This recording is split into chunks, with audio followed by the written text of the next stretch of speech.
ఎంతో టేస్టీగా ఉండే ఆలు కుర్మా ఎలా తయారు చేసుకోవాలో ఈరోజు ఈ వీడియో ద్వారా తెలియజేస్తాను. ప్లీజ్ సబ్స్క్రైబ్ మై ఛానల్ అండి, తెలుగు వర్డ్ ఛానల్. అన్నంలోకి, చపాతీలోకి, పూరీలోకి, అలాగే బగారా రైస్, జీరా రైస్, వీటిల్లోకి ఆలు కుర్మా చాలా టేస్టీగా ఉంటుందండి. కడాయి పెట్టుకొని కొంచెం ఆయిల్ వేసుకోవాలి. ఒక యాలక్కాయ, 2 లవంగాయలు, 2-3 లవంగాయలు, చిన్న దాల్చిన ముక్క. ఇవి కొంచెం ఫ్రై అవగానే ఆనియన్స్ తీసుకొని ఫ్రై చేసుకోవాలి. ఆనియన్స్ వేసుకోవాలి.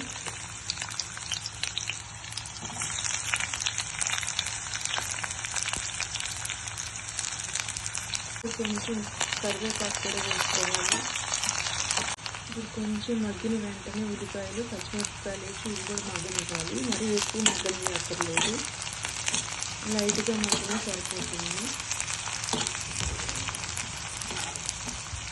వెల్లుల్లి కారం అండి, అది కూరల్లో వేసుకుంటాము. ఎర్ర కారం పిండి వంటలు వేసుకుంటాం, వెల్లుల్లి కారం కూరల్లో వేసుకుంటాము. అది అలాగే తగినంత ఉప్పు,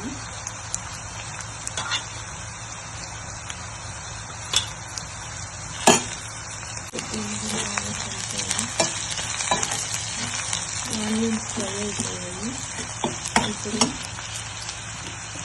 అల్లం వెల్లుల్లి పేస్ట్ కూడా బాగా మగ్గనివ్వాలి.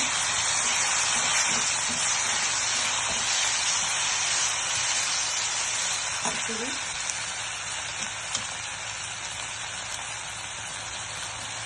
కొంచెం గడ్డ పెరుగు, ఇది కూడా మనం సిమ్లో పెట్టుకొని బాగా విరిగిపోకుండా పెరుగు కలుపుతూనే ఉండాలి.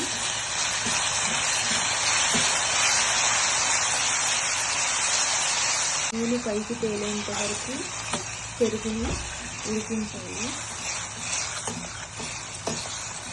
కొంచెం పచ్చి బఠానీ కూడా వేసుకోవచ్చు, చాలా బాగుంటుంది. ఉంటే వేసుకోవాలి, అది ఎవరిష్టం వారిది. నేనైతే కొంచెం పచ్చి బఠానీ కూడా వేస్తున్నా.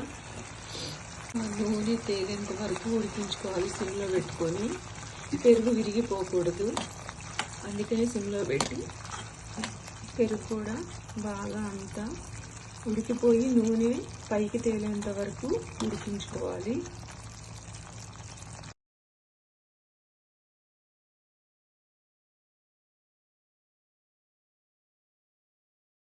ఉడికించడం వల్ల పెరుగు విరిగిపోకుండా చక్కగా ఉడికింది. ఇప్పుడు ఈ ఆయిల్ అంతా బయటకు వచ్చింది కాబట్టి ఇప్పుడు ఉడకబెట్టినటువంటి ఆలు వేసుకోవాలి.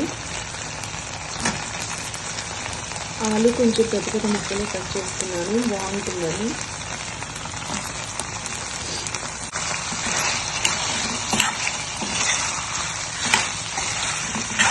ఆలు కుర్మా కాబట్టి ఆలు హైలైట్ కావాలి కాబట్టి కొంచెం పెద్ద ముక్కలు కట్ చేసుకున్నాను. ఇప్పుడు ఈ ముక్కలు మునిగేంత వరకు కొంచెం వాటర్ వేసుకొని ఆ వాటర్ని కూడా మనం ఉడికించుకోవాలి.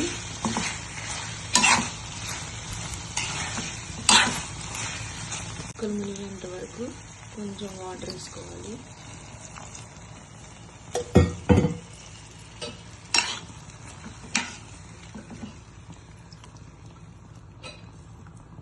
మనం ఇలా కదుపుతుంటే ఒకవేళ పెద్దగా అయితే కొంచెం ఇట్లా కూడా చేసుకొని కట్ చేసుకోవచ్చు. మరీ పెద్దగా అయిపోతుంది అనుకుంటే అది మీ ఇష్టం అండి, ఎవరి ఇష్టమైనట్టుగా వాళ్ళు ఆలు ముక్కల్ని కట్ చేసుకొని వేసుకోవచ్చు. నేనైతే కొంచెం పెద్దగానే కట్ చేశాను, ఎందుకంటే ఆలు హైలైట్ కావడం కోసం.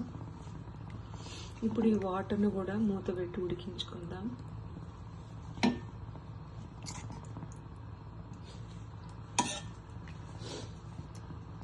చూడ్డానికి కూడా కలర్ఫుల్గా ఉంది.